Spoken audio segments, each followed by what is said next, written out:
যে তরুণরা যারা গণ অভ্যুত্থানে অংশগ্রহণ করেছে তাদের অনেকের আকাঙ্ক্ষা ছিল যে তারা ভোট দিবেন এবং বিভিন্ন তর্কে দেখবেন প্রফেসর ইউনূসও জাতিসংঘ সহ বিভিন্ন ইন্টারন্যাশনাল ফোরামে বলেছেন যে আমাদের একটা দাবি আছে ভোটের বয়সটা 17-তে নিয়ে আসা যায় কিনা। এবং আপনারা জানেন যে ইংল্যান্ডে একটা বিতর্ক চলছে যে তারা হয়তো আগামী নির্বাচনে ভোটের বয়স 16-তে নিয়ে আসবে, এরকম পার্লামেন্টে বিতর্ক চলছে। পৃথিবীর অনেক দেশে ভোট ইতিমধ্যে 16-17-তে নামিয়ে আনা হয়েছে। তো সেই জায়গায় গণ অভ্যুত্থানের তরুণরা এই দাবিটা করেছে। এই দাবিটা এখন পর্যন্ত তারা তর্কে আলাপে আনে নাই, এটা তর্ক করে আলাপ করে তো একটা রেজলিউশন করতে হবে। এরপরে কথা হচ্ছে, আপনারা জানেন তারা বলেছে যে অক্টোবরে যারা ভোটার বয়স হবে তারা ভোট দিতে পারবে। তথ্য প্রযুক্তির এই জমানায় ধরেন নির্বাচনটা 12 তারিখ হবে ফেব্রুয়ারিতে। আমি কি এখনই জানি না বাংলাদেশের আগামী 12ই ফেব্রুয়ারি কোন কোন ছাত্রছাত্রীর বয়স 18 হবে? এটা তো আমরা এখনই জানি। আপনি শুধু শিক্ষা মন্ত্রণালয়কে দায়িত্ব দেন, স্কুল কলেজের টিচাররা ছাত্রছাত্রীরা মিলে এইটা প্রসেস করে ফেলবে। আমাদের দাবি হচ্ছে ভোটের দিন পর্যন্ত যার বয়স 18 হবে অথবা 17 হবে, যেটাই আমরা ডিসাইড করি, ভোটার যেন ভোট দিতে পারেন। কারণ লক্ষ লক্ষ তরুণরা ইতিমধ্যে রাজনীতি বিমুখ হয়ে গেছিলেন, তারা গত 3-4টা নির্বাচনে ভোট দেন নাই। দেশের 35-40 বছর মানুষ সম্ভবত এইবারই প্রথম ভোট দেবেন। অতএব এই 25-30 লক্ষ যে মানুষ ভোটার হওয়ার একটা সম্ভাবনা তৈরি হয়ে আছে, শুধু 3 মাসের ব্যবধানে তারা ভোটার হইতে পারবেন না, এখান থেকে তাদেরকে বঞ্চিত করাটা অনুচিত হবে। তাই আমরা বোধ করছি তথ্য প্রযুক্তির সাহায্য নিয়ে, আমাদের শিক্ষা ব্যবস্থার সাহায্য নিয়ে অবিলম্বে ভোটের দিন যারা ভোটের বয়স ধারণ করবেন 18 হবে অথবা 17 হবে, তাদেরকে যেন ভোটার হইতে দেওয়া হয় এবং তারা যেন ভোট দিতে পারেন। তারপরে গুরুত্বপূর্ণ একটা আলোচনা আমরা বারবার করেছি, সেটা হচ্ছে বাংলাদেশে নির্বাচনী সহিংসতা এবং নির্বাচনী খরচের ব্যাপারে একটা যথেষ্ট অরাজকতা আছে ইনফ্যাক্ট, এবং এইটা কিভাবে অ্যাড্রেস করা যায় তার কিছু প্রসেসও আমরা বিভিন্ন সময় আপনাদের মাধ্যমে আমরা বিভিন্ন ফোরামে বলেছি। নির্বাচন কমিশনে আমরা গত সপ্তাহে গিয়েছিলাম, সেখানেও আমরা তাদেরকে আবার মনে করিয়ে দিয়েছি যে কিভাবে খরচের বিষয়টা ডিল করা যায়। দেখেন, মোটা দাগে নির্বাচনের খরচের 2-3টা জায়গা আছে। প্রথমত হচ্ছে যেই দলের বিজয়ের সম্ভাবনা যত বেশি, ধরেন দল এক্স, যে আপনি জানেন যে দল এক্স নমিনেশন পাইলেই আপনি জিতে যাবেন, সেই দলের টিকিট কেনার একটা বাণিজ্য আছে। আর এইবার যেহেতু বড় দলের প্রতিদ্বন্দ্বিতার কম্পিটিটর খুব নাই অথবা কম, তার মার্কেট প্রাইস অনেক হাই, এই জন্য দেখবেন এই টিকিট কেনার একটা বাণিজ্য আছে। তো নির্বাচন কমিশন এই টিকিট কেনার বাণিজ্যটাকে দলগুলোকে কি ইনস্ট্রাকশন দেবে, সে কি করবে? এই যে 5 কোটি 10 কোটি 20 কোটিতে যে কোরবানির ডাক উঠবে তফসিল ঘোষণার পরে, এইটা আপনি কিভাবে ম্যানেজ করবেন? এই হাট ম্যানেজ করবেন কিভাবে? কোরবানির হাট, এই যে নির্বাচনের হাট বসবে, নির্বাচন কমিশনের এই রোডম্যাপের ভিতরে আমরা কোনো নির্দেশনা দেখলাম না যে দলগুলো কি প্রসেসে মনোনয়ন ঠিক করবে, যেই প্রসেসের মধ্য দিয়ে best and brightest from the politics, সবচেয়ে মেধাবী ছেলেমেয়েরা যেন রাজনীতি থেকে উঠে আসে, তারা নমিনেশন পায়, এবং এখানে বাণিজ্য যেন না হয়, শত শত হাজার হাজার কোটি টাকা লুটপাটের বাণিজ্য না হয়, ওই কোম্পানির দেখাশোনার দায়িত্বের বিনিময়ে তাকে তাকে তাকে তাকে নমিনেশন দেওয়া হবে, এগুলো যেন না হয়। সেটা কিভাবে আমরা অ্যাড্রেস করব? এই রোডম্যাপের ভিতরে তার কোনো বক্তব্য নাই। কারণ এই প্রত্যেকটা আকাঙ্ক্ষা হচ্ছে নতুন রাজনৈতিক বন্দোবস্তের আকাঙ্ক্ষা। এই প্রত্যেকটা আকাঙ্ক্ষা হচ্ছে গত বছরের গণ অভ্যুত্থানের 1400 শহীদের দেয়ালে দেয়ালে রক্ত দিয়ে আখরে লেখা আকাঙ্ক্ষা, এবং এই আকাঙ্ক্ষাগুলোর কোনোটা আমরা রিফ্লেক্টেড হইতে দেখলাম না নির্বাচন কমিশনের বক্তব্যে।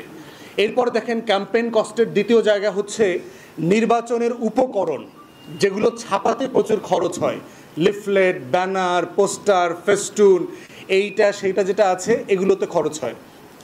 আমরা বারবার বলেছি একটা কমন লিফলেট করে দেন প্রত্যেকটা কনস্টিটিউয়েন্সিতে, নির্বাচন কমিশন তার খরচে করে দেবে। একটা কমন পোস্টার সাটার জায়গা করে দেবে, যেন সারা বাংলাদেশ নির্বাচনের সময় পোস্টারময় না হয়ে যায়।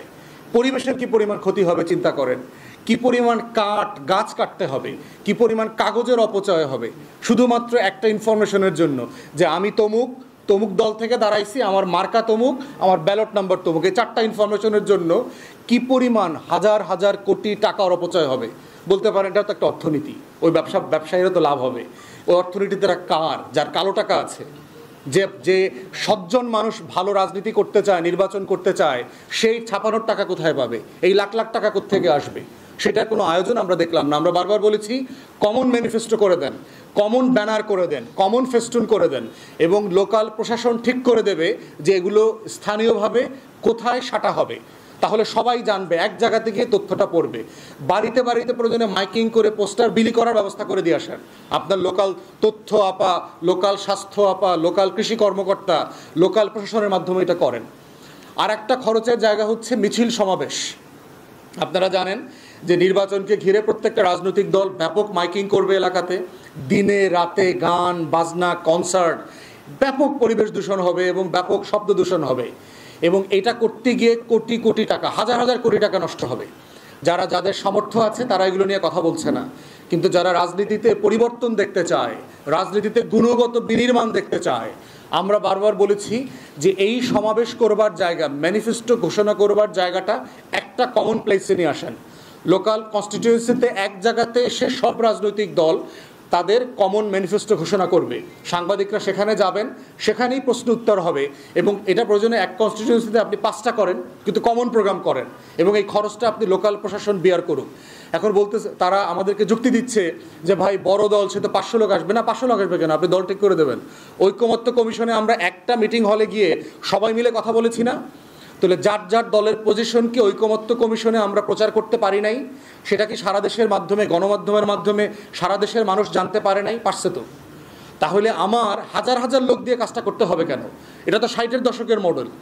যেই জমানাতে মোবাইল আছে, ফেসবুক আছে, ইন্টারনেট আছে, ইউটিউব আছে, সেখানে কেন লাখ লাখ লোকের সমাবেশের নাটক করে হাজার হাজার কোটি টাকা করতে হবে? কেন করতে হবে? এবং এই সমাবেশ করাকে কেন্দ্র করেই কিন্তু সহিংসতা তৈরি হয়, সংঘর্ষ তৈরি হয়, গ্রুপিং পলিটিক্স, রামদা মিছিল তৈরি হবে, এলাকায় কে কোন পক্ষ, কে কার গ্রুপ, এগুলো তৈরি হবে।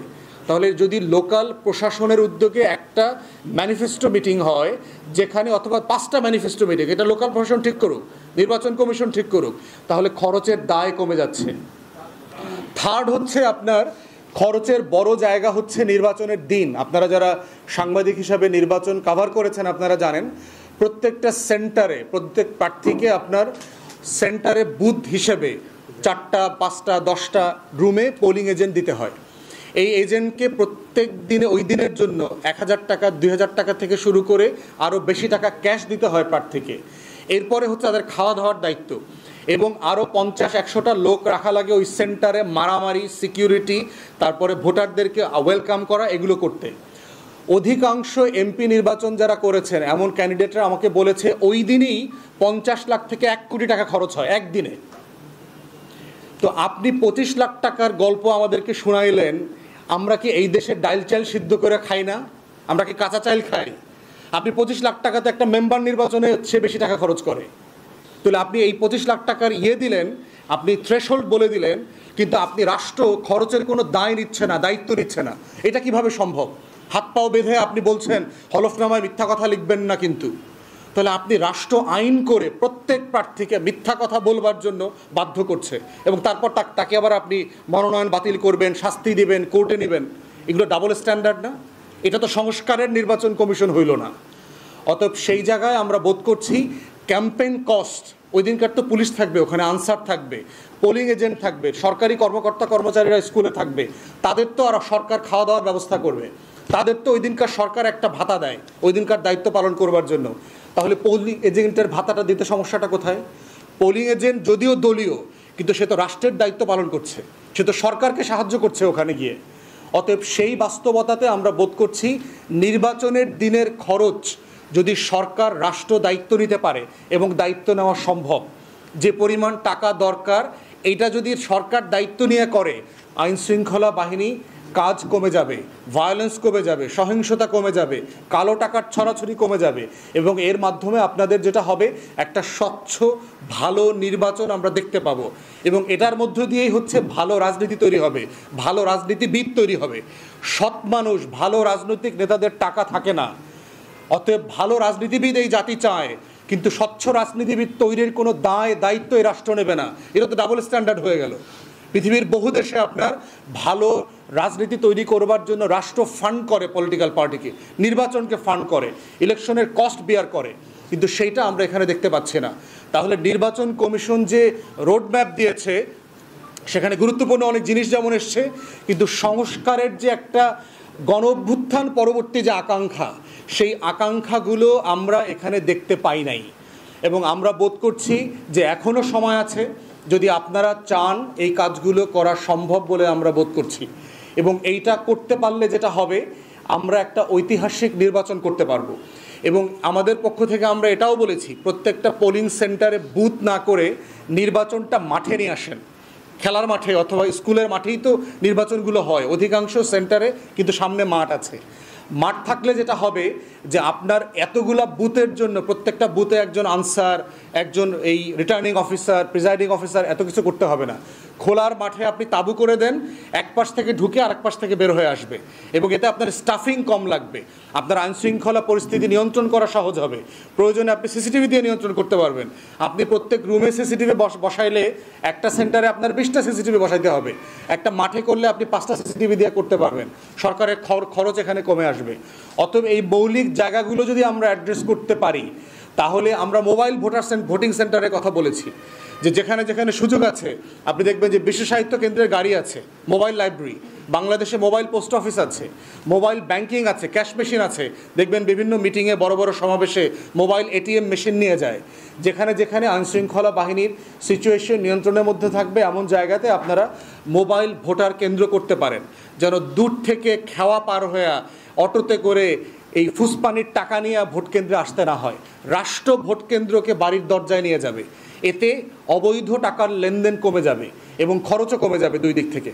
যেই কাজগুলো করা সম্ভব, এই রকম সিরিয়াস সংস্কারের কাজগুলো নির্বাচন কমিশনের কাছ থেকে আমরা দেখতে চেয়েছিলাম। কিন্তু আমরা বোধ করি যে তারা আসলে আগের মতোই একটা ট্র্যাডিশনাল নির্বাচন দায়সারা গোছের করবার দায়িত্ব নিচ্ছেন, এবং এই দায়সারা নির্বাচনটা ওনারা করতে পারবেন কিনা এই ব্যাপারে আমাদের আশঙ্কা আছে। কারণ গত সপ্তাহে নির্বাচন কমিশনের শুনানির মধ্যে যে মারামারি লেগে গেল, যে নির্বাচন কমিশনের অফিসে নির্বাচন কমিশনারদের সামনে যারা আপিল শুনানিতে দুই পক্ষের নিরাপত্তা দিতে পারে না, তারা কোন লেভেলে নিরাপত্তা দিবেন? তাদের ভিতর সেই ডিসাইসিভনেস তো আমরা দেখি নাই। এখনও নির্বাচন কমিশনের সিরিয়াস বক্তব্য আমাদের চোখে পড়ে নাই যে ওই দিনকার কী হয়েছে, কোথায় কোথায় তাদের ঘাটতি ছিল এবং তারা কি ব্যবস্থা নিয়েছে এই ধরনের ঘটনা যেন আর না ঘটে, সেটা এনশিওর করবার জন্য। অতএব এই সার্বিক বিবেচনায় আমরা বোধ করছি নির্বাচন কমিশনের উপরে আস্থা রাখার জন্য যেই লেভেলের ডিসাইসিভ অ্যাকশন আমরা চাচ্ছিলাম, সেটা এখন পর্যন্ত আমরা দেখতে পাইনি। আইনশৃঙ্খলা বাহিনীর উপরে যে নিয়ন্ত্রণ থাকা দরকার, তারপরে আমলাতন্ত্রের উপরে সরকার যে নিয়ন্ত্রণ থাকা দরকার, সেখানে যথেষ্ট ঘাটতি আছে। সবচেয়ে বড় ঘাটতি হচ্ছে এই রাষ্ট্র 2001-এর পরে কোনো ভালো নির্বাচন করে নাই। আমার টোটাল একটা ইলেকশনের ডেমেনশিয়া চলছে। এই রাষ্ট্র জানে না একটা ভালো নির্বাচন কিভাবে করতে হয়। সে 8-এ একটা ইলেকশন ইঞ্জিনিয়ারিং করেছে দিল্লির সাথে 111-এর কুশীলবরা মিলে, 14-তে একতরফা করেছে, 18-তে রাতের বেলা করেছে, 24-এ ডামি নির্বাচন করেছে। অতএব গত 24 বছরে আমরা কোনো ভালো নির্বাচন করি নাই। ভালো নির্বাচন করেছে এমন কর্মকর্তারাও নির্বাচন কমিশনে এখন চাকরিতে নাই, রেগুলার পোস্টের মধ্য দিয়ে ওনাদের রিটায়ারমেন্ট হয়ে গেছে। অতএব এই যেই রিটার্নিং অফিসার, যেই পোলিং এজেন্ট দিয়ে আপনি নির্বাচন করবেন, তারা আসলে একটা ভালো নির্বাচন করবার জন্য প্রিপেয়ার্ড কিনা, তাদের সাফিসিয়েন্ট মোরাল অথরিটি আছে কিনা। যারা করাপ্ট প্র্যাকটিস করেছেন গত 20-22 বছর, এই করাপ্ট অফিসারদেরকে দিয়ে আপনি ভালো নির্বাচন করাইতে পারবেন কিনা, এই ব্যাপারেও কিন্তু যথেষ্ট সন্দেহ অবকাশ আছে। অতএব আমরা বোধ করছি এখনও সাফিসিয়েন্ট সময় আছে, এখনও খুব বিলম্ব হয় নাই। এগুলোকে অ্যাড্রেস করবার জন্য যে ডিসাইসিভনেস দরকার, সেটা আমরা দেখতে চাই। তা না হলে আমরা ধারণা করছি ইতিহাসের সবচেয়ে সুষ্ঠু একতরফা নির্বাচন হবে 2026 সালে। 73 এবং 2018-এর নির্বাচন বিখ্যাত হচ্ছে ফ্রডুলেন্ট জালিয়াতের একতরফা নির্বাচনের জন্য। আর এইবারের নির্বাচনের সম্ভাবনা আছে সুষ্ঠু কিন্তু একতরফা। এই সম্ভাবনা আমরা দেখতে পাচ্ছি। সেইটা গণতন্ত্র যে উত্তরণের পথে আমরা যেতে চাচ্ছি, সেটার জন্য আমাদের কল্যাণকর হবে না।